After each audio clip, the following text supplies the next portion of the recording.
Hello students, welcome back to our channel tier solutions academy. তো আজকেও আমরা নিয়ে এসেছি ডাব্লিউবিপি এবং কেপি কনস্টেবলের 2026 এর আপকামিং এক্সামের জন্য ইংলিশের কিছু কমন যোগ্য vocabulary and grammar related practice set একটা। ঠিক আছে, তো আজকের প্র্যাকটিস সেটের নাম্বার হচ্ছে কিন্তু 56। ওকে, এর আগেও কিন্তু 55টা প্র্যাকটিস সেট আমরা আপলোড করে দিয়েছি। যারা যারা দেখোনি অবশ্যই আমাদের চ্যানেলটি ভিজিট করে দেখে নেবে। তো চলো আজকে প্রথম প্রশ্নের দিকে যাওয়া যাক, দেখি এখানে কি বলেছে। বলেছে spot the error in the following sentence. I can not cope up with this pressure. তো দেখো এখানে একটা সেন্টেন্স দিয়েছে এবং আমাদের কি করতে হবে, আমাদের কিন্তু এখান থেকে স্পটটা লাইক এররটা স্পট করতে হবে, এরর কারেকশনের কোয়েশ্চেন। তো দেখো এখানে কি আছে সেন্টেন্সটাতে, যে I can not cope up with, তাই না?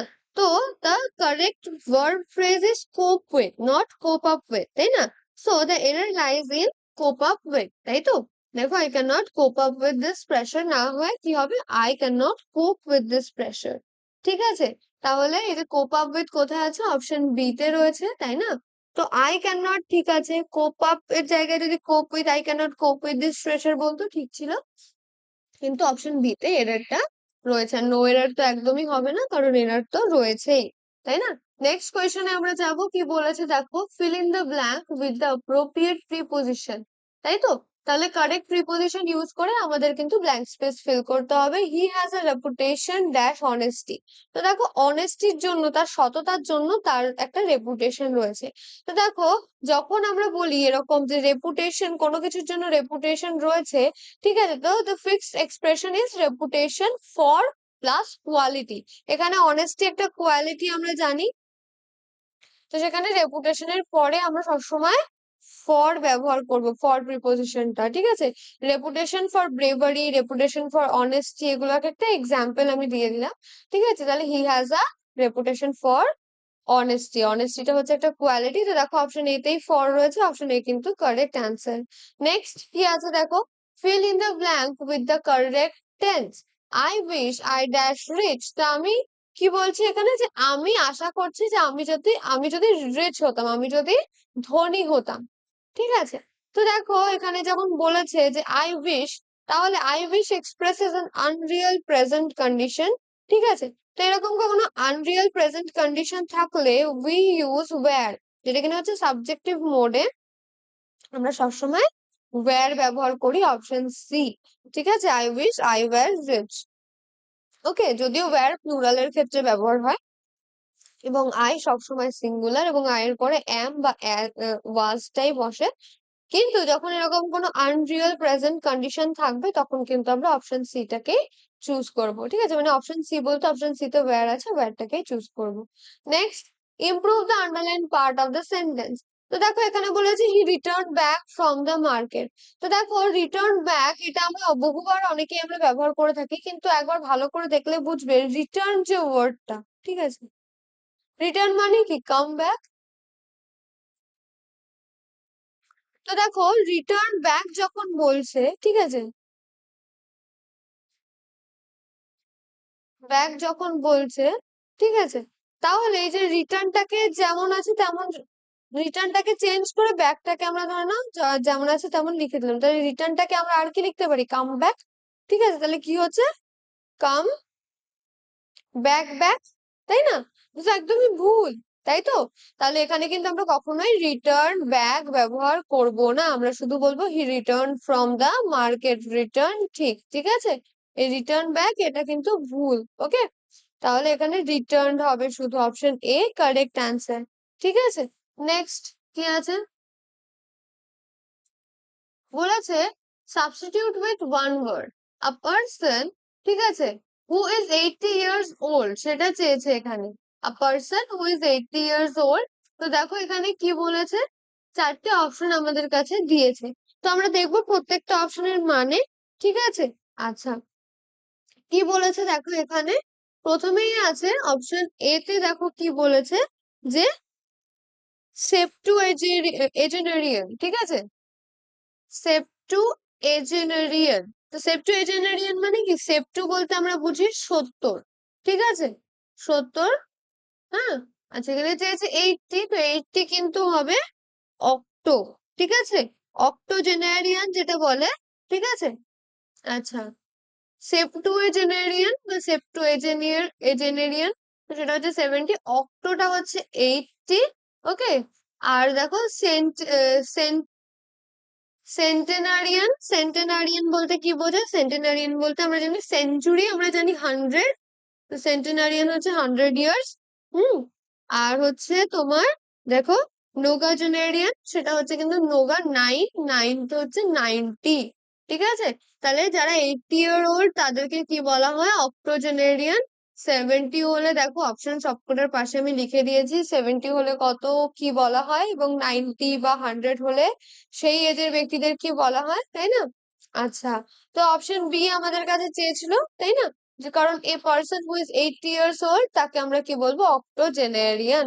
Option B. নেক্সট কি আছে দেখো, select the correct synonym for the word poignant. Poignant মানে কি? পোইগন্যান্ট মানে হচ্ছে কিন্তু হৃদয়স্পর্শী, ঠিক আছে। মানে কি? ডিপলি মুভিং অর টাচিং, ঠিক আছে। আচ্ছা, তো প্রথমে আছে দেখো সই। সই মানে কি? ফ্ল্যাশি। তারপরে দেখো আছে কি?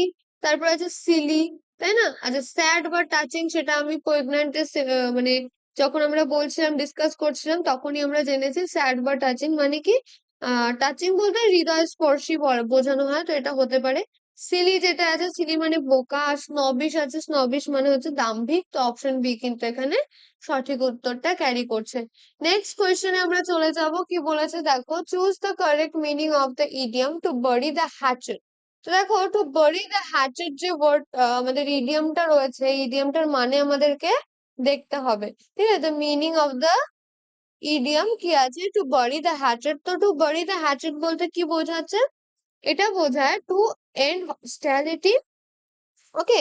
মানে যখন আম, কোনো লোকজন যখন ঝামেলা বা ঝগড়া করা বন্ধ করে এবং বন্ধুত্বপূর্ণ পরিবেশ একটা সৃষ্টি হয়, ঠিক আছে, আর শান্তিপূর্ণ পরিবেশ সৃষ্টি হয়, যখন মেইন মিনিংটা হচ্ছে যে ঝগড়া বা ফাইটিং বা আর্গিউ বন্ধ করা, ঠিক আছে। এবং এই বন্ধ করা, যখন একটা ঝগড়া ঝামেলা বন্ধ হয়ে যায়, তখন কি নিস্তব্ধতা, পিস, শান্তি চলে আসে। তো টু হাইড আ ওয়েপন, একদমই না। ওয়েপন বা অস্ত্র শস্ত্র হাইড করা হবে না। টু মেক পিস, শান্তির পরিবেশ তৈরি করা, option B is the correct answer.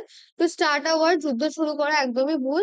Two work in the garden, garden অর্থাৎ বাগানে কাজ করা, এটাও কিন্তু হবে না। To make peace is the correct meaning of the idiom to bury the hatchet. Next, replace the underline word with a suitable phrasal verb. তো এখানে দেখো ফ্রেজাল ভার্ব চেয়েছে কিসের জন্য? The fire gave off dense smoke. তো gave off যখন বলেছি, gave off বলতে আমরা কি বুঝি? Gave off means to emit, মানে কি? স্মেল, স্মোক অর হিট, ঠিক আছে। তো এমিটেড আছে এখানে, দেখো গিভ অফ এর জায়গায় আমরা এমিট বলি, গেভ অফ হচ্ছে কিন্তু এমিটেড, ওকে। তো এখানে কি হবে? অপশন এ তে কারেক্ট আনসারটা কিন্তু রয়েছে। নেক্সট কোয়েশ্চেনে আমরা যাব, কি বলেছে, select the correct antonym for the word explicit. Explicit ওয়ার্ডটার জন্য আমাদের অ্যান্টোনিম চাই। তো দেখো কি বলেছে এখানে, এক্সপ্লিসিট মানে কি? স্পষ্ট, ঠিক আছে। স্পষ্ট, এক্সপ্লিসিটের মানে, তারপরে দেখো আছে কি, এটাকে আমরা আরেকটা বলতে পারি ক্লিয়ারলি স্টেটেড, ঠিক আছে, মানে স্পষ্টভাবে লেখা যেটা বলতে পারো, ক্লিয়ারলি স্টেটেড। তো এটা হচ্ছে এক্সপ্লিসিটের মানে গেল। এবার আমাদের খুঁজতে হবে তার জন্য একটা অ্যান্টোনিম, তাই তো। তো প্রথমে আছে ক্লিয়ার, ক্লিয়ার মানে স্পষ্ট, তাহলে এটা কি? এটা সিনোনিম হয়ে গেল। Next, implicit. দেখো এক্সপ্লিসিট, ইমপ্লিসিট আমরা দেখতে পাচ্ছি দুটো একেবারে অপোজিট আমরা বলতে পারি। তো ইমপ্লিসিট মানে হচ্ছে কি? অন্তর্নিহিত, ঠিক আছে। মানে কি? ইমপ্লাইড নট স্টেটেড, এমন কিছু যেটাকে কিন্তু ডাইরেক্টলি ব্যক্ত করা হয়নি, কিন্তু সেটাকে বোঝানোর চেষ্টা করা হচ্ছে। যেরকম ইডিয়মের ক্ষেত্রে আমরা দেখতে পারি, ঠিক আছে। তো টু বারি দা হ্যাচেট আমরা একটু আগেই দেখলাম, তো সেই ক্ষেত্রে কি সত্যি সত্যি কোনো হ্যাচেট কে ব্যারি করা হচ্ছে না? এটা কিন্তু একটা ইমপ্লাইড মিনিং আছে, এটার কিন্তু কোনো ডাইরেক্ট মিনিং নেই, ঠিক আছে। তাহলে আমরা বলতেই পারি যে এক্সপ্লিসিট যেটার মানে হচ্ছে ক্লিয়ারলি স্টেটেড, সেটার অপোজিট ইমপ্লিসিট, তাই না? ইমপ্লাইড এন্ড নট স্টেটেড, তাই তো। আচ্ছা, তাহলে এটা হচ্ছে সঠিক উত্তর। বাকি দেখো সিতে আছে প্লেন, মানে কি? প্লেন মানে হচ্ছে কিন্তু একদমই সাধারণ, ঠিক আছে। আচ্ছা, তারপরে দেখো এখানে কি আছে, ওপেন। ওপেন মানে হচ্ছে কিন্তু খোলা বা আনকভার্ড, ঠিক আছে। আচ্ছা, চলো নেক্সট কোয়েশ্চেনে আমরা চলে যাব, কি বলেছে দেখে নি। Change the mode of narration, he said good morning sir. তো দেখো গুড মর্নিং যে ওয়ার্ডটা, ঠিক আছে, গুড মর্নিং কি? ইজ এ গ্রিটিং, ঠিক আছে। গুড মর্নিং হচ্ছে এক ধরনের গ্রিটিং, ঠিক আছে। তো দেখো এই ধরনের গ্রিটিংস যখন থাকে তখন সেটার ক্ষেত্রে আমরা কিন্তু উইশড করি, ঠিক আছে। গ্রিটিংস, এরকম গ্রিটিংস যখন থাকে, greetings R change to wished. দেখো উইশড কোথায় আছে, অপশন বি তে আছে, এতেও নেই, সি তে তো টোল্ড আছে। টোল্ড শুধু আমরা কখন করি, যখন সেই টু থাকে। Respectfully wished him good morning, এটাও আছে। আচ্ছা, রেসপেক্টফুলি উইশ হিম আমরা বলতে পারি, ঠিক আছে, কারণ কি এখানে দেখো স্যার বলে সম্বোধন করছে, ঠিক আছে। He wish the sir good morning, বা he respectfully wish him good morning. দেখো গুড মর্নিং স্যার যখন বলছে, তো এটা কিন্তু রেসপেক্টফুলি তাকে মানে সম্মান দিচ্ছে স্যার বলে। তো আমরা কিন্তু বলতেই পারি অপশন ডি কিন্তু সঠিক উত্তর, কারণ greetings R change to wish and sir becomes him, স্যারটা কি হয়ে যায়, হিম হয়ে যায়, ঠিক আছে। এবং যেহেতু স্যার বলে সম্বোধন করছে, তাহলে অপশন ডি তে আমরা বলতেই পারি he respectfully wished him good morning.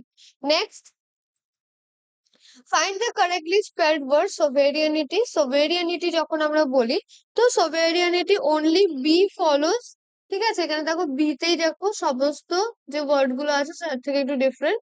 Sober ইয়ানিটি, ঠিক আছে, সোভারিয়ানিটি অপশন বি কিন্তু কারেক্ট আছে। দেখো এখানে সোভার, সোভার ঠিক আছে, কিন্তু দেখো তারপরে ইএনআই টিওয়াই করেছে, ঠিক আছে, IGNTY করেছে, এটাও হবে না।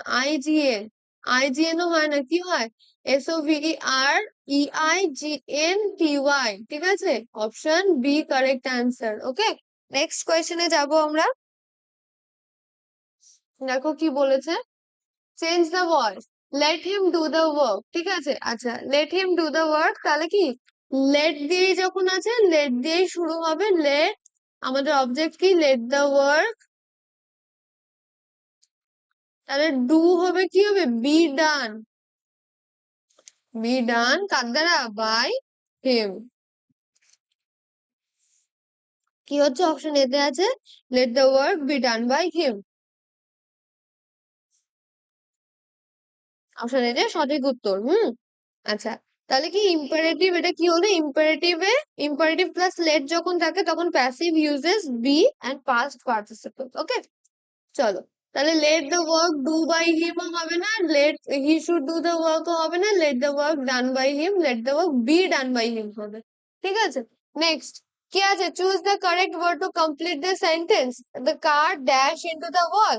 তো দেখো এখানে আছে প্রথমেই চারটে অপশন আছে। কোলাইডেড, collided is used when with or into, ঠিক আছে। Collided is used with into when two objects hit, দুটো অবজেক্ট যখন হিট করে তখন আমরা কোলাইডেড যে ওয়ার্ডটা সেটাই কিন্তু ব্যবহার করি, ঠিক আছে। কোলাইড মানে কি সংঘর্ষ, আমরা জানি। তারপরে দেখো আছে এখানে ক্র্যাশড, তাই তো। ক্র্যাশড মানে কি, ক্র্যাশ মানে হচ্ছে কিন্তু বিধ্বস্ত হয়ে যাওয়া, ঠিক আছে। ও মানে কোনো হুড়মুড় শব্দ করে কিছু ভেঙে পড়া বা কিছু, সেটার ক্ষেত্রে আমরা ক্র্যাশ ব্যবহার করি।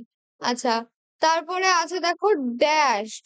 হুম, ড্যাশ মানে কি, ড্যাশ বলতে কি বোঝায়, ড্যাশ মানে হচ্ছে কিন্তু কোনো বেগে মানে খুব জোরে ছুঁড়ে মারা, বা কোনো কিছু খুব জোরে যে ধাক্কা খাওয়া, এরকম, ঠিক আছে।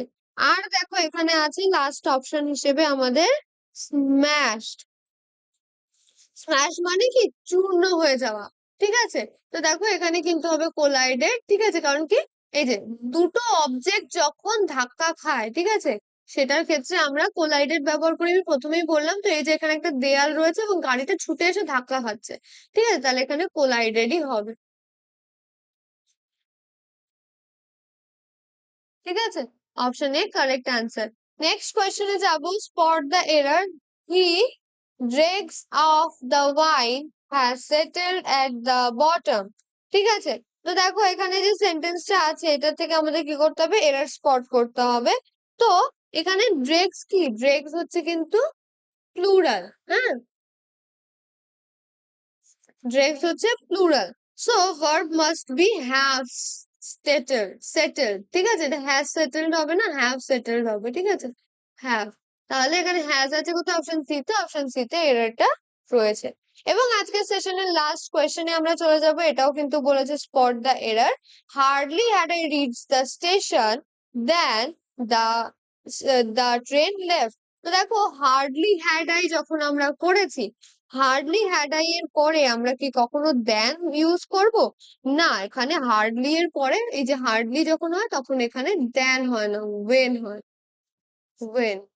ওকে, তাহলে কি হবে? Hardly had I reach the station when the train left, নাকি দেন দ্য ট্রেন লেফট? তাহলে অপশন সি তে এররটা আছে। সেন্টেন্সটা কি হবে আর একবারও বলে দিই, hardly had I reach the station when the train left. Okay, so this was it for today's class. আশা করি তোমাদের ভালো লেগেছে, কোনো রকম কনফিউশন নেই। যদি কোনো রকম কনফিউশন থেকে থাকে অবশ্যই সেটা আমাকে কমেন্টস এর থ্রু জানাবে। ভিডিওটি ভালো লাগলে অবশ্যই লাইক করবে, ভিডিওটিকে শেয়ার করে দেবে নিজের ফ্রেন্ডস এন্ড ফ্যামিলির সাথে। চ্যানেলে নতুন থাকলে বা এখনো সাবস্ক্রাইব না করে থাকলে সাবস্ক্রাইব করে পাশে থাকা বেলটি প্রেস করে দেবে।